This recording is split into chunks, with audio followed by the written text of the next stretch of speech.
Founders ఈ entire ప్రాసెస్లో చేస్తున్న మిస్టేక్స్ ఏంటి? జనరల్గా స్టార్టప్ అంటేనే ఎక్కువ శాతం ఫెయిల్ అవుతుంటాయి, తక్కువ శాతం సక్సెస్ ఉంటాయి. ఫౌండర్స్కి ఉండే ప్రాబ్లమ్స్ ఏంటి? మా ఎక్స్పీరియన్స్లో నేను చాలా స్టార్టప్లని క్లోజర్ నుంచి అబ్జర్వ్ చేశాను.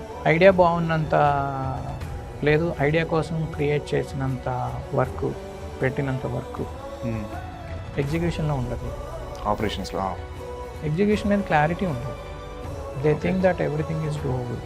ఈ ఎగ్జిక్యూషన్ కేపబిలిటీస్, ఆపరేషన్స్, మేనేజ్మెంట్, ఎందుకంటే అప్పుడు ఆ టైంకి అన్ని కర్త కర్మ క్రియ మీరే అవుతారు కదా. మీ మంచినీళ్ళు మీరే తెచ్చుకోవాలి, మీ డోర్ మీరే వేసుకోవాలి, ఈ టైప్లోనే స్టార్ట్ అవుతుంది. మీరు ఎగ్జిక్యూట్ చేసేటప్పుడు అంతా మీరే కరెక్ట్, మీరు చేయలేకపోతున్నారు అని మిగతా వాళ్ళతోటి, అంటే అక్కడున్న జెన్యూన్ ప్రాక్టికల్ ప్రాబ్లమ్ని మీరు ప్రోయాక్టివ్గా క్రియేట్ చేసుకోలేకపోతే స్టార్టప్ వాళ్ళకి ప్రాబ్లమ్స్ వస్తాయి. ఇది బిజినెస్ సైడ్లో.